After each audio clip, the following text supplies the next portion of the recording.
Hello साथियों, कैसे हैं आप सभी। मैं विक्रम और फिर से आप सभी साथियों का ऑनलाइन प्लेटफॉर्म पे हार्दिक स्वागत करता हूं।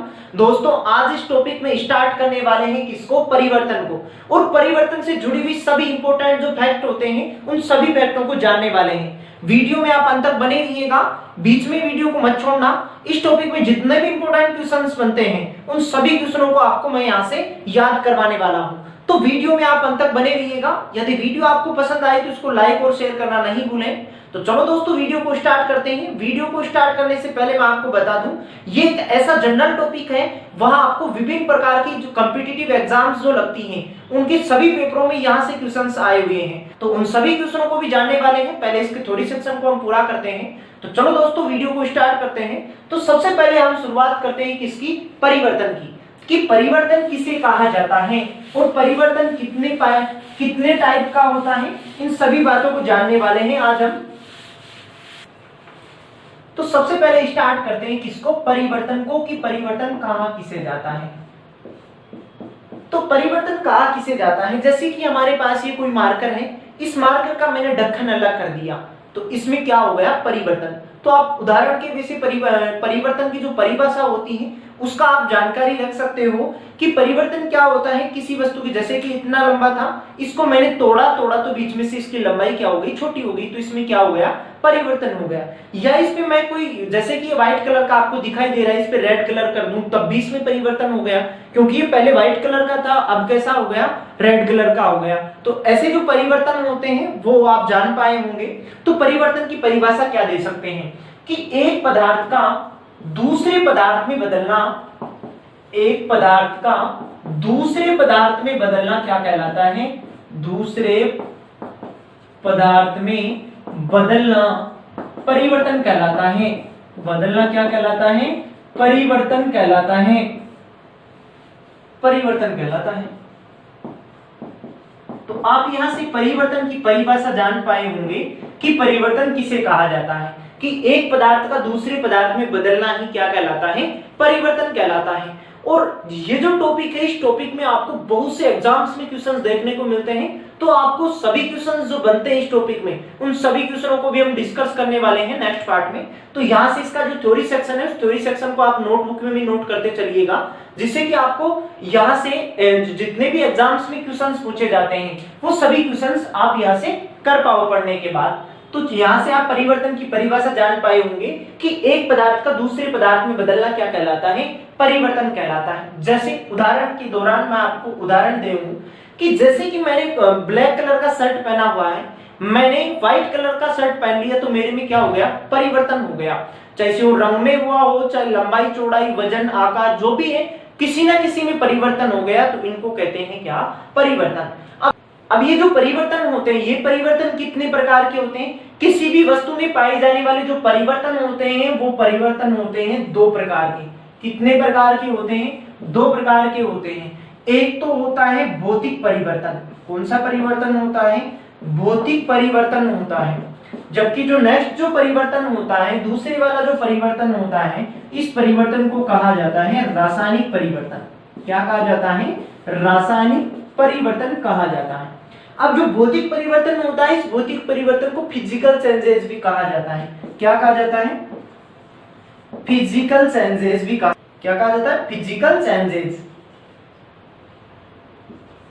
फिजिकल चेंजेस कहा जाता है। जबकि जो रासायनिक जो परिवर्तन होते हैं, इन रासायनिक परिवर्तनों को कहा जाता है केमिकल परिवर्तन या केमिकल चेंजेस कहा जाता है। तो जो रासायनिक परिवर्तन होते हैं, तो रासायनिक परिवर्तनों को क्या कहते हैं, केमिकल चेंजेस।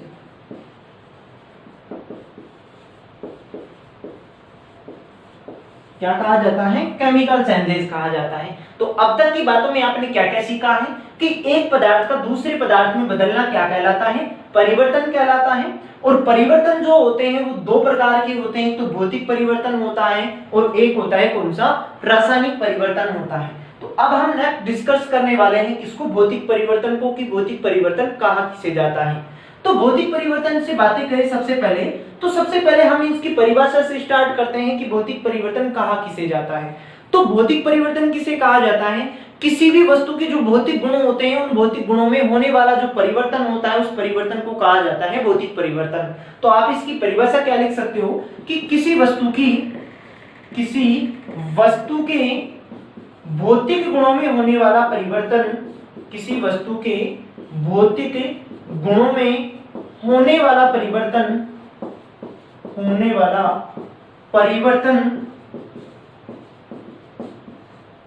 भौतिक परिवर्तन कहलाता है। तो आप नोटबुक में क्या लिख सकते हो कि किसी वस्तु के भौतिक गुणों में होने वाला जो परिवर्तन होता है उस परिवर्तन को कौन सा परिवर्तन कहा जाता है? भौतिक परिवर्तन कहा जाता है। अब आपके दिमाग में क्वेश्चन बन रहा होगा कि सर जो भौतिक गुण होते हैं ये भौतिक गुण क्या होते हैं, या इस बात को ऐसे मैं आपको ऐसे कह दूं कि जो भौतिक परिवर्तन होता है वो किस पे डिपेंड करता है? पदार्थ के भौतिक गुणों पे डिपेंड करता है। अब किसी भी पदार्थ के जो भौतिक गुण होते हैं वो क्या होते हैं? अब जो किसी भी पदार्थ के भौतिक गुण होते हैं वो मैं आपको बेसिकली बता दूं, किसी वस्तु के बाहर से देखने पर जो गुण मिलते हैं ना अपने को, उनको कहते हैं भौतिक गुण। जैसे कि आप बाहर से देखकर, जैसे कि आप कैमरे में देख पा रहे होंगे, इससे मार्कर को आप बाहर से देख के क्या क्या बता सकते हो? इसका कलर बता सकते हो, इसकी लंबाई को माप सकते हो। यदि मेरे पास आप यहाँ प्रेजेंट रहते तो इसकी लंबाई को भी माप सकते थे। तो रंग हो गया, आकार हो गया, आमाप हो गया, अवस्था हो गई, ऐसे जो गुण होते हैं उन गुणों को कहा जाता है भौतिक गुण। तो आप नेक्स्ट क्या लिख सकते हो कि किसी भी जो वस्तु के जो भौतिक गुण होते हैं वो भौतिक गुण क्या क्या होते हैं?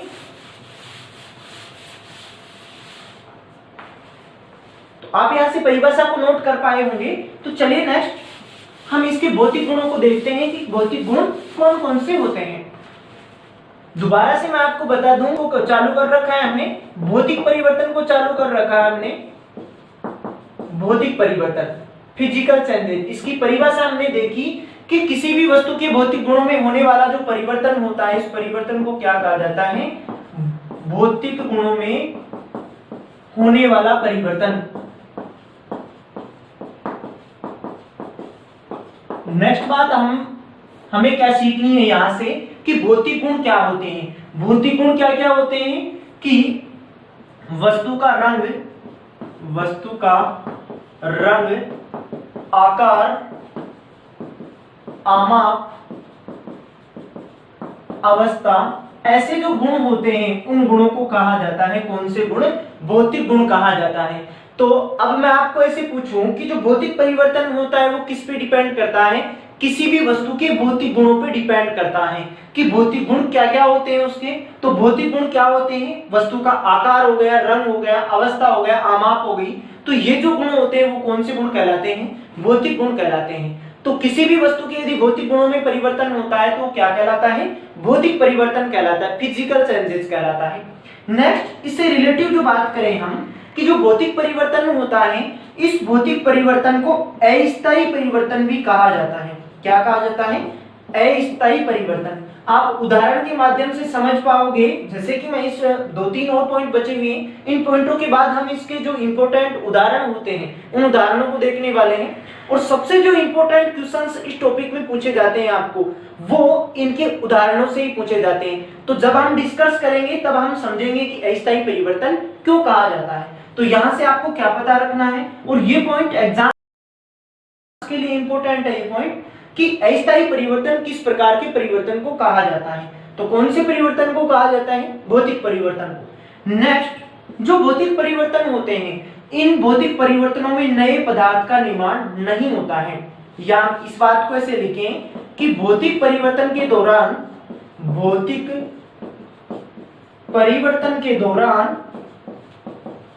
नए पदार्थ का निर्माण नहीं होता है। नए पदार्थ का निर्माण नहीं होता है। अब ये जो पॉइंट होता है आपको ऐसे कैसे एग्जाम्स में पूछा जाता है कि कौन सा ऐसा परिवर्तन होता है जिसमें नए पदार्थ का निर्माण नहीं होता है। तो कौन सा परिवर्तन होता है? भौतिक परिवर्तन। इस भौतिक परिवर्तन में सिर्फ वस्तु का रंग बदल सकता है, आकार, आमाप, अवस्था ऐसे गुण बदल सकते हैं, जबकि उससे नया पदार्थ नहीं बनने वाला है। जैसे मैंने आपको शुरू में उदाहरण दिया कि मार्कर है, इस मार्कर को मैंने बीच में से तोड़ा तो अलग हो गया, ढक्कन इसका अलग हो गया, जबकि मार्कर अलग हो गया। अब क्या आप मेरे को बता सकते हो क्या इस परिवर्तन में मैंने इसमें परिवर्तन किया, इसकी लंबाई बदल गई, इसका आकार बदल गया है? तो इस कंडीशन में क्या आप ऐसे बता सकते हो कि इसका जो गुण हो गया या इसके ढक्कन को अलग करने पर क्या इसमें नया पदार्थ बना? पहले भी ये मार्कर था, अभी भी इसमें मार्कर ही है, ये अभी मार्कर है, इसके ढक्कन को ही तो अलग किया हमने। तो नए पदार्थ का निर्माण कभी भी नहीं होता है, कौन से परिवर्तनों में? भौतिक परिवर्तनों में। तो ये आपको एग्जाम्स के पॉइंट ऑफ व्यू से इंपॉर्टेंट पॉइंट है। नेक्स्ट जो पॉइंट पढ़ने वाले हैं वो नेक्स्ट पॉइंट है इसका कि जो भौतिक परिवर्तन होते हैं, इन भौतिक परिवर्तनों को उत्क्रमणीय परिवर्तन भी कहा जाता है। कौन से परिवर्तन कहा जाता है? उत्क्रमणीय परिवर्तन। उत्क्रमणीय परिवर्तन कहा जाता है। उत्क्रमणीय परिवर्तन कहा जाता है। तो आप समझ पाए होंगे यहां से कि उत्क्रमणीय परिवर्तन किन परिवर्तनों को कहा जाता है, अस्थायी परिवर्तन किन परिवर्तनों को कहा जाता है। अस्थायी परिवर्तन और उत्क्रमणीय परिवर्तन भौतिक परिवर्तनों के ही नाम है। जबकि हमने यहां से एक इंपॉर्टेंट पॉइंट और देखा कि भौतिक परिवर्तन के दौरान कभी भी नए पदार्थ का निर्माण नहीं होता है। तो आप यहां से नोट कर पाए होंगे अपनी नोटबुक में। तो चलिए अब देखते हैं इसके उदाहरण कि भौतिक परिवर्तन के उदाहरण कौन कौन से होते हैं। यदि भौतिक परिवर्तन के जो टॉपिक हो गया, जो परिवर्तन का आपके पास जो टॉपिक होता है, इस टॉपिक में 60% से ज्यादा क्वेश्चन सिर्फ इस परिवर्तन के उदाहरणों से पूछा जाता है। आपको 4 उदाहरण क्वेश्चंस में दिया जाता है और उनमें पूछा जाता है कि कौन सा उदाहरण भौतिक परिवर्तन का है, कौन सा उदाहरण रासायनिक परिवर्तन का है। तो सबसे ज्यादा जो इसमें फोकस करने वाली चीज है इस टॉपिक में वो कौन सी है? इसके उदाहरण। तो सभी उदाहरणों को हम समझने वाले हैं, 1 बाय 1 सभी उदाहरणों को आप अपनी नोटबुक में लिखिएगा। तो चलिए दोस्तों अब देखते हैं इसके किसको उदाहरणों को देखते हैं।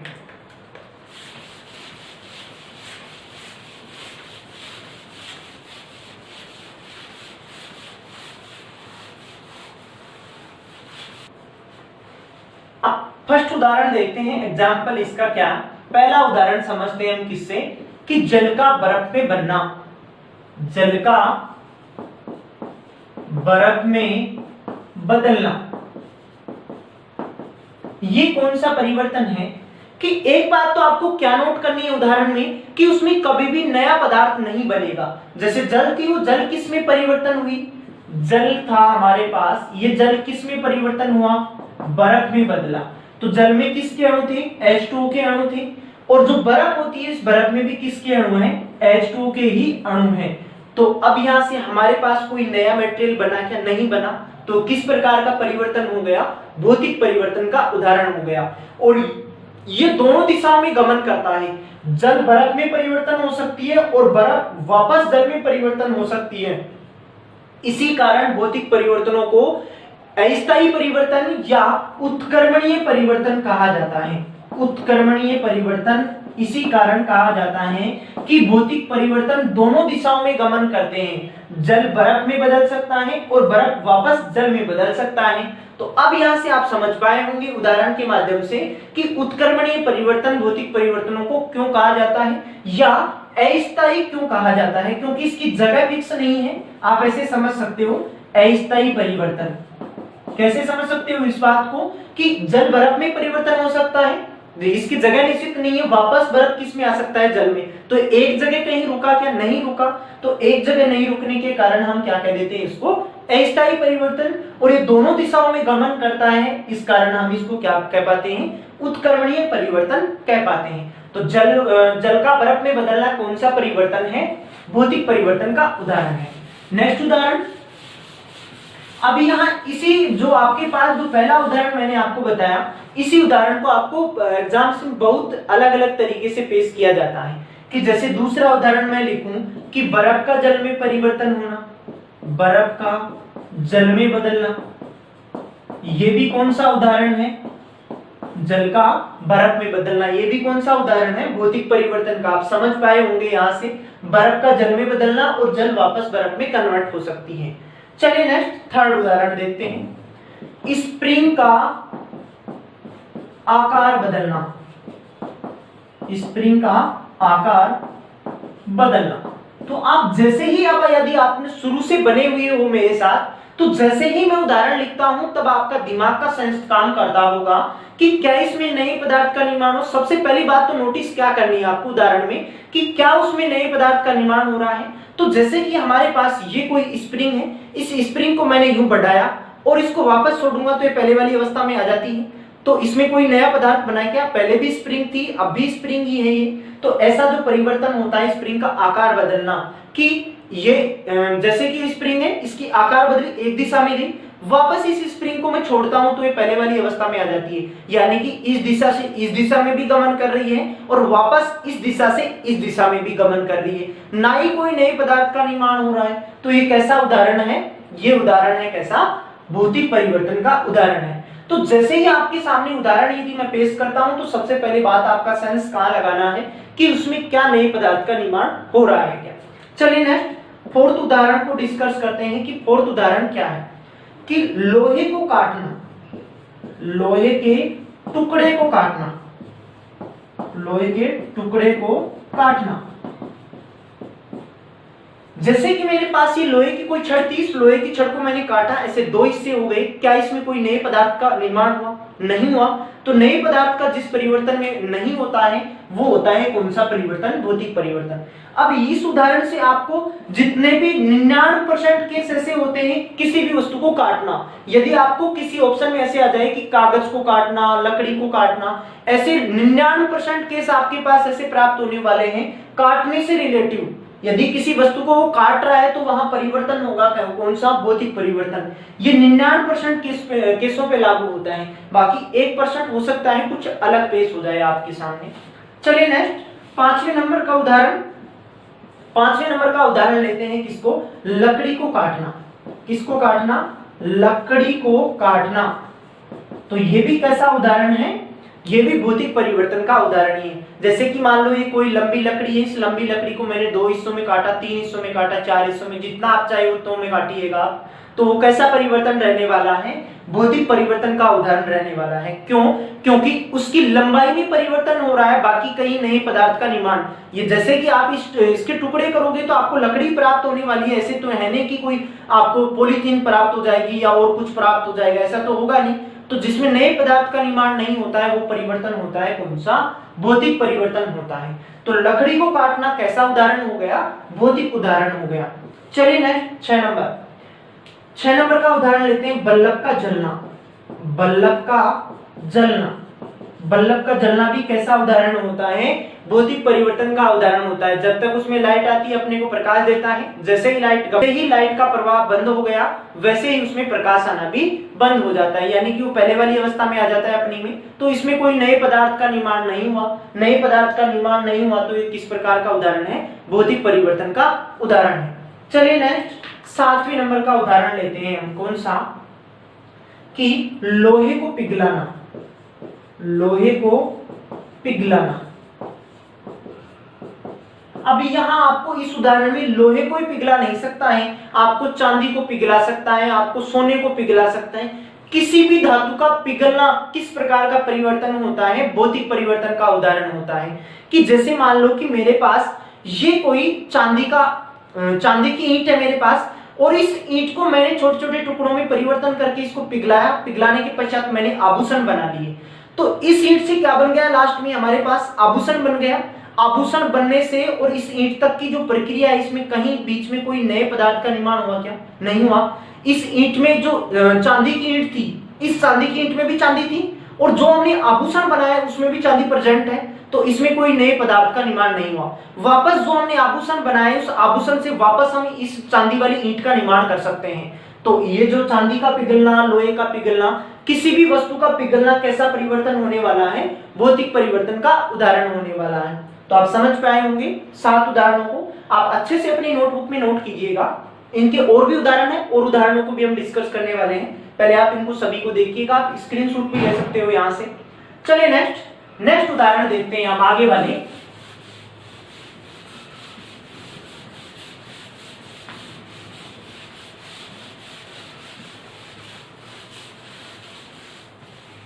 नेक्स्ट उदाहरण लेते हैं हम, कौन सा?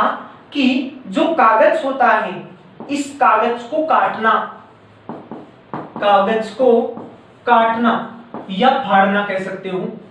मैं यहां लिख देता हूं काटना। कि आपके पास कोई बड़ी लंबाई का कोई कागज, इस कागज को बीच में से आप काटते हो, तो क्या आपके पास इस प्रक्रिया में नए पदार्थ का निर्माण हुआ? नहीं हुआ। तो यदि नए पदार्थ का निर्माण नहीं हुआ तो वो परिवर्तन कौन सा है? भौतिक परिवर्तन। तो कागज को जब भी काटते हो तो कागज को काटना कौन सा परिवर्तन होता है? भौतिक परिवर्तन होता है। और इस कागज से रिलेटिव और भी आपके पास रासायनिक परिवर्तन में भी उदाहरण आने वाले हैं कि कागज का जलना। कागज का जलना एक अलग बात है, मैंने आपको नोट करवाया यहाँ। कागज को काटना, कागज को काटने पर कौन सा परिवर्तन होता है? भौतिक परिवर्तन। चलिए नेक्स्ट उदाहरण देखते हैं इसका। कौन सा? कि कपड़े को फाड़ना। जैसे कि आपके पास कोई रुमाल होती है, उस रुमाल को आप दो हिस्सों में तोड़ते हो, तो क्या उसमें पहले भी कपड़ा था, अब भी कपड़ा? कोई नए पदार्थ ऐसे तो हुआ नहीं कि जो अपने फाड़ने के पश्चात जो रुमाल थी वो लोहे में परिवर्तन हो गई। तो नए पदार्थ का निर्माण नहीं हुआ, तो ये कौन सा परिवर्तन होता है? भौतिक परिवर्तन का उदाहरण होता है। चलिए नेक्स्ट 10वां उदाहरण देखते हैं। 10वां उदाहरण देखने वाले हैं। कौन सा उदाहरण? वो है हमारे पास कौन सा उदाहरण? लोहे का चुंबक में बदलना। लोहे का चुंबक में बदलना। लोहे का चुंबक में बदलना, ये भी कौन सा परिवर्तन होता है? भौतिक परिवर्तन का ही उदाहरण होता है। चलिए नेक्स्ट उदाहरण देखते हैं। कौन से वाला? कि चीनी का पानी में घुलना। ये भी कौन सा परिवर्तन होता है? भौतिक परिवर्तन होता है। ये एलडीसी में क्वेश्चंस पूछा हुआ है कि चीनी का पानी में घुलना कौन सा परिवर्तन होता है? भौतिक परिवर्तन। अब इसी से रिलेटिव एक आपको एग्जांपल और दिया जा सकता है परीक्षा में। कौन सा? नमक का पानी में घुलना। नमक का पानी में घुलना। तो नमक का पानी में घुलना भी कौन सा परिवर्तन होता है? भौतिक परिवर्तन का उदाहरण होता है। क्योंकि जैसे कि आपके जो खारे पानी की झीलें होती हैं, उन झीलों में हम पानी को वाष्पीकृत करके हम क्या प्राप्त करते हैं? नमक। यानी कि घुले हुए नमक को हम, जो पानी में घुला हुआ नमक है, उस घुले हुए नमक को हम वाष्पीकृत जल के द्वारा क्या प्राप्त करते हैं? नमक वापस प्राप्त कर लिया जाता है। तो दोनों दिशाओं में गमन करता है, तो इसमें कभी भी नए पदार्थ का निर्माण नहीं होता है। तो चीनी का पानी में घुलना और नमक का पानी में घुलना दोनों ही कैसे परिवर्तन है? भौतिक परिवर्तन के उदाहरण है। चलिए नेक्स्ट 13वें नंबर का होता है पानी में ऑक्सीजन का विलय होना। पानी में ऑक्सीजन का घुलना। वैसे तो पानी में कुछ मात्रा में ऑक्सीजन प्रेजेंट रहती है और कुछ मात्रा में कार्बन डाइऑक्साइड होती है। जैसे जलीय जो प्राणी होती हैं, वो जलीय प्राणी जल में घुली हुई ऑक्सीजन का उपयोग करते हैं। तो आप यहाँ से क्या अनुमान लगा सकते हो? पानी में ऑक्सीजन और पानी में कार्बन डाइऑक्साइड का घुलना कैसा परिवर्तन होता है? भौतिक परिवर्तन का ही उदाहरण होता है। तो नेक्स्ट आप यहाँ से क्या लिख सकते हो? पानी में ऑक्सीजन का घुलना और पानी में कार्बन डाइऑक्साइड का घुलना कैसा परिवर्तन होता है? भौतिक परिवर्तन का ही उदाहरण होता है। तो आप सभी उदाहरणों को ऐसे 1 बाय 1 देख पाए होंगे। और भी बहुत सारे उदाहरण होते हैं, जैसा कि एक और उदाहरण मैं आपको लिखा दूं यहाँ से। पत्थर का टुकड़ों में तोड़ना। पत्थर का टुकड़ों में तोड़ना। टुकड़ों में तोड़ना, तो ये भी कैसा परिवर्तन होता है? जैसे कि जैसे कि हमने सपोज किया कि हमारे पास कोई पत्थर है, इस पत्थर को दो हिस्सों में तोड़ा, तो क्या हमारे पास ईंट बनी क्या पत्थर से? नहीं बनी ना। तो नए पदार्थ का निर्माण नहीं हुआ। और जिस प्रक्रिया में, जिस प्रोसेस में नए पदार्थ का निर्माण नहीं होता है, वो किस प्रकार का परिवर्तन का उदाहरण होता है? वो होता है भौतिक परिवर्तन का उदाहरण होता है। तो इस प्रकार जो भौतिक परिवर्तन होता है उसमें सबसे ज्यादा बात फोकस करना है आपको। कहां सबसे ज्यादा फोकस करनी है? कहां आपको? इसके उदाहरणों पे कि भौतिक परिवर्तन के उदाहरण कौन कौन से होते हैं, क्योंकि सबसे ज्यादा एग्जाम्स में क्वेश्चन पूछे जाते हैं परिवर्तन के उदाहरण। 4 ऑप्शनों में हमारे को अलग अलग परिवर्तन देता है और उसमें पूछा जाता है कि कौन सा भौतिक परिवर्तन से संबंधित है, कौन सा रासायनिक परिवर्तन से संबंधित होता है। तो आज जो भौतिक परिवर्तन होता है, इस भौतिक परिवर्तन को आप, उम्मीद करता हूं आप अच्छे से समझ पाए होंगे। तो इनको आप अपनी नोटबुक में लिखिएगा। अब नेक्स्ट स्टार्ट करने वाले हैं किसको? रासायनिक परिवर्तन को, कि रासायनिक परिवर्तन क्या होता है और इसको क्या क्या कहा जाता है, इसके उदाहरण क्या क्या होते हैं। तो चलिए नेक्स्ट आगे की ओर बढ़ते हैं।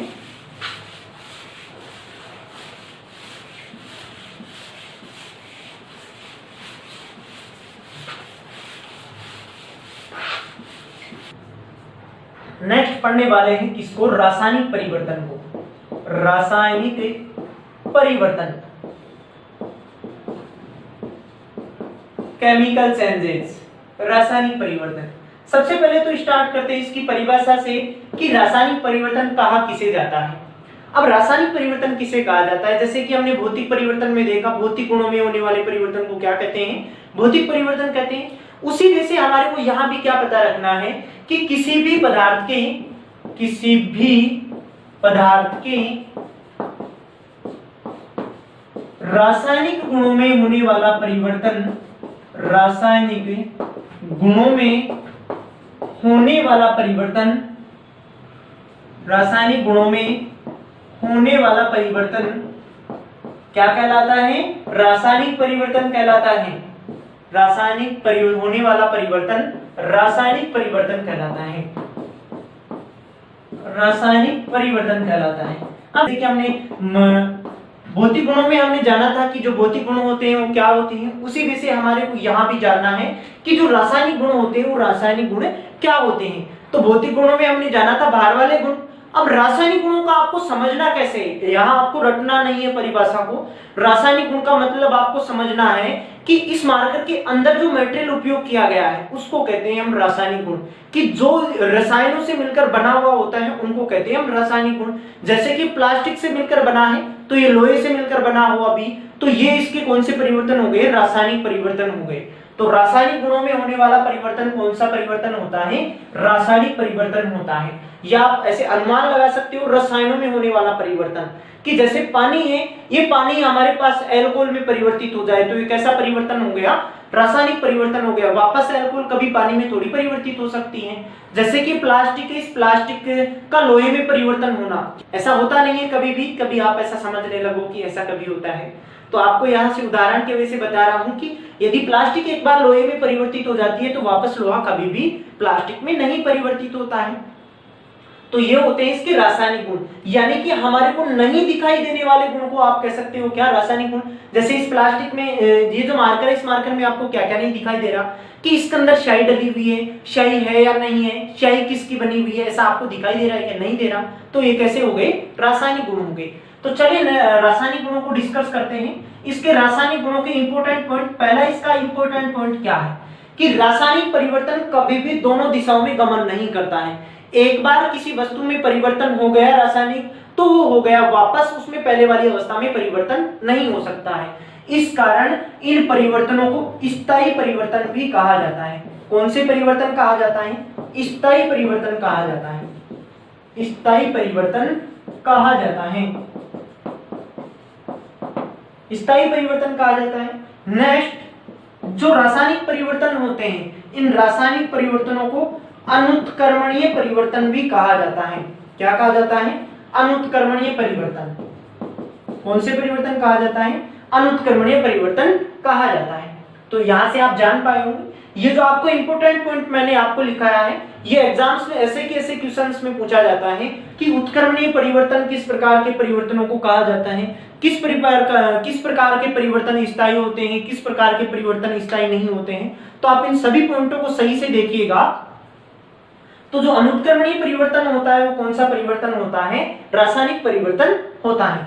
चलिए नेक्स्ट उदाहरण लेते हैं, कौन से वाला, नेक्स्ट इसका इंपोर्टेंट पॉइंट लेते हैं, कौन से वाला, स्थायी होता है, अनुत्क्रमणीय होता है, और हम अनुत्क्रमणीय से कह सकते हैं कि दोनों दिशाओं में गमन नहीं करता है, यानी कि इधर वाली चीज इधर भी पहुंचना और वापस इधर वाली चीज इधर भी पहुंचना, ऐसा कभी भी पॉसिबल नहीं है। कौन से परिवर्तन में, रासायनिक परिवर्तन में।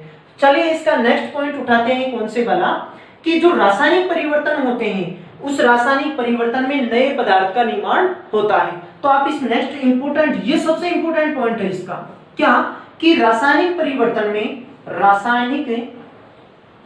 में नए पदार्थ का निर्माण होता है, नए पदार्थ का निर्माण होता है, नए पदार्थ का निर्माण होता है।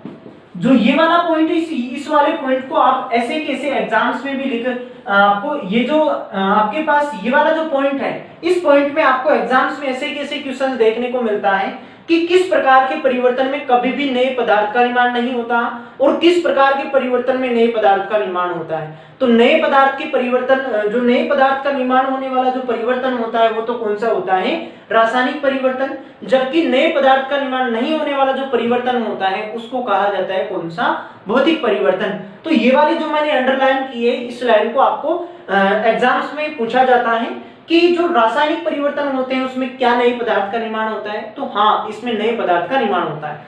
ये जो अंडरलाइन की हुई जो लाइन है, इस लाइन से आप परिभाषा भी दे सकते हो रासायनिक परिवर्तन की, कि क्या, कि पदार्थों में होने वाला वह परिवर्तन जिसमें नए पदार्थ का निर्माण होता है उसको कहा जाता है कौन सा, रासायनिक परिवर्तन कहा जाता है। अब नेक्स्ट हम देखने वाले हैं कि इनको रासायनिक परिवर्तन के जो दौरान उदाहरण पढ़ते हैं, उन उदाहरणों को डिस्कस करने वाले हैं। तो मैंने आपको पहले भी आपको ऐसे बताया है कि इस टॉपिक में सबसे ज्यादा क्वेश्चंस कहां से पूछा जाता है, इसके उदाहरणों से पूछा जाता है।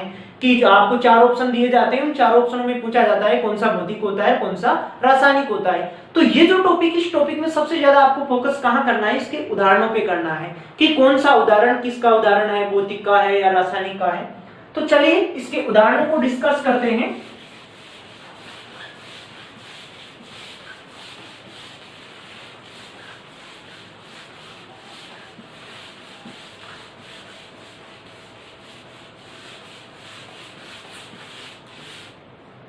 अब इसके उदाहरणों को डिस्कस करने वाले हैं। तो सबसे पहला उदाहरण लिखते हैं क्या, कि कागज का जलना। कागज का जलना, जैसे कि हमारे पास कोई कागज था, उस कागज को हम जैसे ही जलाते हैं तो वो राख में परिवर्तित हो जाता है। तो वो राख वापस कभी लाइफ में हमें कागज में बदलने के लिए सहयोग करती है क्या? नहीं, ऐसा कभी नहीं होता है। कि यानी कि हमारे पास जो कागज होता है, ये कागज यदि एक बार किसमें परिवर्तित हो गया, राख में परिवर्तित हो गया, तो वापस राख कभी भी कागज में परिवर्तित नहीं हो सकती। इसी कारण मैंने आपको शुरू में ऐसे कहा था कि ये जो परिवर्तन होते हैं ये स्थायी होते हैं, ये एक ही दिशा में गमन करते हैं। इस कारण इन परिवर्तनों को अनुत्क्रमणीय परिवर्तन भी कहा जाता है। कि एक बार कागज किस में परिवर्तित हो गया, राख में परिवर्तित हो गया, तो राख कभी भी बैक साइड में कागज में नहीं आने वाली है। तो आप यहां से समझ पाए होंगे, तभी मैंने आपको इसको स्थायी परिवर्तन कहा था, इसको अनुत्क्रमणीय परिवर्तन भी हमें इसी कारण कहा था। चलिए नेक्स्ट उदाहरण लिखते हैं। अभी यहां से कागज ही नहीं, यहाँ किसी भी वस्तु का जलना, आपके पास कपड़े का जलना, प्लास्टिक का जलना, कोई भी वस्तु यदि जलेगी तो 99% केस ऐसे होते हैं उसमें हमेशा रासायनिक परिवर्तन ही होता है। तो आप यहाँ देख के अनुमान लगा सकते हैं कि क्या नए पदार्थ का निर्माण हो रहा है। तो कागज का जलना किसका, नए पदार्थ का निर्माण होता है, किसका, राख का निर्माण होता है। तो आप यहाँ से समझ पाए होंगे। चलिए नेक्स्ट उदाहरण लिखते हैं किसका। अब जैसे कि हमने कागज का देखा, उसी अनुसार देखते हैं किसका, कपड़े का जलना। एक बार यदि कपड़ा जल गया तो जल ही गया, वापस कपड़े का निर्माण कभी भी नहीं हो सकता है। तो ऐसा वाला परिवर्तन कौन सा होता है, रासायनिक परिवर्तन का उदाहरण होता है। चलिए नेक्स्ट 3rd नंबर का उदाहरण देखते हैं। इसमें कौन से वाला, इसमें उदाहरण देखते हैं कि जो रोटी होती है, इस रोटी का जलना, रोटी का जलना। यदि रोटी एक बार जल गई तो वह वापस अपने पहले वाली अवस्था में थोड़ी आ सकती है, यानी कि वो सही परिवर्तित थोड़ी हो सकती है, बगैर जली थोड़ी हो सकती है वो कभी। तो रोटी का जलना भी कैसा परिवर्तन होता है, ये भी एक रासायनिक परिवर्तन का ही उदाहरण होता है। चलिए नेक्स्ट देखने वाले हैं किसको, चौथे उदाहरण को, कि दूध का दही में बनना या बदलना। दूध का दही में बदलना, दूध का दही में बदलना। एक बार दूध यदि दही में परिवर्तित हो गया तो वापस कभी भी दही वापस किसमें नहीं आ सकता, दूध में कभी भी नहीं आ सकता। यानी कि एक ही दिशा में गमन कर रहा है कि दूध जो है हमारे पास, ये दूध किसमें परिवर्तित हो सकता है, दही में परिवर्तित हो सकता है। इसी कारण हम जो रासायनिक परिवर्तन होते हैं, इन परिवर्तनों को स्थायी परिवर्तन कहा था। तो अब यहाँ से आपके पास किसी भी प्रकार का आपके पास उदाहरण हो, आप उसमें सबसे पहले अपना दिमाग का सेंस कहाँ लगाना है कि क्या उसमें नए पदार्थ का निर्माण हो रहा है या क्या उसमें नए पदार्थ का निर्माण नहीं हो रहा है। यदि नए पदार्थ का निर्माण, जैसे कि दूध का दही एक नए पदार्थ का निर्माण हो गया, यहाँ दही बन गया है और ये दही वापस कभी भी दूध में कन्वर्ट नहीं हो सकता है। और दूध को दही में बदलने के लिए कौन सा जीवाणु काम करता है, लैक्टोबैसिलस जीवाणु काम करता है। ये जो आरपीएससी की एग्जाम्स थी 2011 या 2012 ऐसा कुछ पेपर था, उसमें भी पूछा हुआ है कि दूध का दही में बनना कैसा परिवर्तन होता है, ये होता है कौन सा? रासायनिक परिवर्तन होता है। और किस जीवाणु के द्वारा बदलता है दूध दही? लैक्टोबैसिलस जीवाणु के द्वारा बदलता है। चलिए नेक्स्ट उदाहरण देखते हैं इसका। जो 5वें नंबर का उदाहरण है वो 5वें नंबर का उदाहरण लेते हैं, लोहे पे जंग लगना। लोहे पर जंग लगना, जंग लगना। अब जंग से रिलेटिव आपको सभी जो इंपॉर्टेंट पॉइंट है इससे, जैसे ही ये टॉपिक हमारा पूरा होता है इसके बाद मैं आपको जंग को पढ़ाने वाला हूं। और जंग से रिलेटिव जितने भी जो लास्ट ईयर रेलवे के एग्जाम्स में क्वेश्चंस पूछे गए हैं उन सभी क्वेश्चनों को भी आपको डिस्कस करवाने वाला हूं। तो आप थोड़ा पेशेंस रखिएगा, हम इसको अच्छे से पढ़ने वाले हैं। तो लोहे पर जंग लगना कैसा परिवर्तन होता है? रासायनिक परिवर्तन का ही उदाहरण होता है। चलिए नेक्स्ट उदाहरण देखते हैं, कौन सा? अगरबत्ती का जलना। अगरबत्ती का जलना। तो आप यहां से समझ पाए होंगे कि यदि एक बार अगरबत्ती जल गई, खुशबू दे दी हमें, खुशबू देने के बाद वो वापस कभी भी खुशबू देने लायक नहीं रहती है। तो अगरबत्ती का जलना कैसा उदाहरण हो गया? रासायनिक परिवर्तन का उदाहरण हो गया। चलिए नेक्स्ट 7वें नंबर का उदाहरण देखते हैं, पटाखों का विस्फोट होना। पटाखों का विस्फोट होना, पटाखों का विस्फोट होना। पटाखा यदि एक बार विस्फोट कर देता है तो वो वापस कभी विस्फोट पटाखे में परिवर्तन हो सकता है कि नहीं हो सकता? तो ऐसे वाले जो परिवर्तन होते हैं वो कौन से परिवर्तन होते हैं? रासायनिक परिवर्तन होते हैं। तो आप अच्छे से नोटबुक में अपने नोट कीजिएगा और दोबारा से मैं आपको तब तक बताता हूं जब तक आप नोट करते हो। कागज का जलना कौन सा उदाहरण? रासायनिक। कपड़े का जलना, रोटी का जलना, दूध का दही में बदलना, लोहे पे जंग लगना, अगरबत्ती का जलना, पटाखों का जलना, और भी बहुत सारे उदाहरण हैं, उनको भी डिस्कस करते हैं। तो आप इनको नोट कर पाए होंगे। चलिए नेक्स्ट 8वें नंबर का उदाहरण देखते हैं।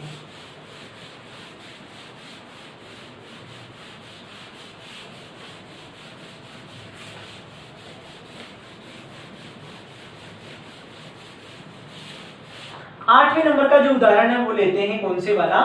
सीमेंट में पानी मिलाना। कौन सा? सीमेंट में पानी मिलाना। सीमेंट में पानी मिलाना या पानी का मिक्स करना, मिश्रण करना, मिश्रण करना। यह भी कैसा परिवर्तन होता है? यह भी परिवर्तन होता है कौन सा? एक रासायनिक परिवर्तन होता है। अब यहां से आपको मैं एक इंपॉर्टेंट और बताने वाला हूं उदाहरण, जो लास्ट ईयर एलडीसी के दोनों ही पेपरों में आया हुआ है ये, कि कटे हुए सेब का भूरा होना। कटे हुए सेब का भूरा होना, भूरा होना। ये कैसा उदाहरण होता है? रासायनिक परिवर्तन का उदाहरण होता है। जैसे कभी आपने घर वालों को सेब काट के दिया होगा, तो जैसे कि आप आधा सेब खा लेते हो और आधा आपने छोड़ दिया है, तो आधा आपने जिस सेब को छोड़ा है उसको शाम को आप देखते हो तो उसकी जो ऊपर वाली कवर है वो धीरे धीरे भूरी पड़ने लग जाती है। क्यों? क्योंकि उस सेब में जंग लग जाती है। हाँ, आपने सही सुना है, सेब पे क्या लग जाती है? जंग। कि जो सेब होता है, सेब में क्या होता है? लोहा होता है। क्या होता है? लोहा। और इस लोहे को जैसे ही ऑक्सीजन मिलती है और जैसे ही जल के संपर्क में आता है, जो वायुमंडल में जल वाष्प होती है उसके जैसे ही संपर्क में आती है तो जंग का निर्माण करती है। इसी कारण सेब का जो ऊपर वाला कवर होता है वो धीरे धीरे भूरा पड़ने लग जाता है। तो अब यहाँ से आपको क्या समझना है कि सेब का, कटे हुए सेब का भूरा होना कैसा उदाहरण? रासायनिक। और एग्जाम्स में सबसे ज्यादा बार पूछा हुआ उदाहरण हुआ है ये कि कटे हुए सेब का भूरा होना। कैसा उदाहरण? किसका उदाहरण है ये? रासायनिक परिवर्तन का उदाहरण है। चलिए नेक्स्ट उदाहरण देखते हैं हम किसका? सब्जियों का मुलायम होना। सब्जियों का मुलायम होना, या मैं इस उदाहरण को ऐसे लिखूं, सब्जियों को पकाना। सब्जियों को पकाना। तो आप यहां से समझ पाएंगे, जैसे कि आपके पास जो लाल कलर का टमाटर, ये लाल कलर का टमाटर कभी ना कभी ग्रीन टमाटर में भी रहा होगा। तो क्या एक बार आपके पास ग्रीन टमाटर लाल टमाटर में कन्वर्ट हो जाता है तो वापस क्या लाल टमाटर कभी आपके पास ग्रीन टमाटर में कन्वर्ट हुए देखा है? नहीं देखा। तो उसमें एक नए पदार्थ का निर्माण हो गया। तो नए पदार्थ का निर्माण हो गया तो परिवर्तन कौन सा हो गया? वो परिवर्तन हो गया रासायनिक परिवर्तन। ऐसे बहुत से उदाहरण होते हैं, उनको आप समझ से कैलकुलेट कर सकते हो कि भौतिक परिवर्तन है या रासायनिक परिवर्तन है। तो आपको पता चल पाया होगा टॉपिक में। यदि आप टॉपिक के एंड तक बने होंगे तो सभी चीजें आपको समझ में आई होंगी। तो अब आपको एक इंपॉर्टेंट पॉइंट और रखना है याद, कौन से वाला, इनको तो आप अच्छे से नोटबुक में नोट कीजिए, स्क्रीनशॉट भी ले सकते हैं आप इसका। तो चलिए मैं आपको एक नोट बताता हूं, जो लास्ट ईयर एलडीसी के पेपर में ये क्वेश्चंस भी पूछा हुआ है परिवर्तनों का। अब इस नोट में आपको क्या बताना है, क्या सीखना है इस नोट से आपको, मोमबत्ती का जलना, किसका जलना, मोमबत्ती का जलना, मोमबत्ती का जलना। ये जो क्वेश्चन है, ये क्वेश्चंस बहुत से एग्जाम्स में, एलडीसी के अलावा भी बहुत से एग्जाम्स में पूछा जा चुका है कि मोमबत्ती का जलना किस प्रकार का परिवर्तन होता है।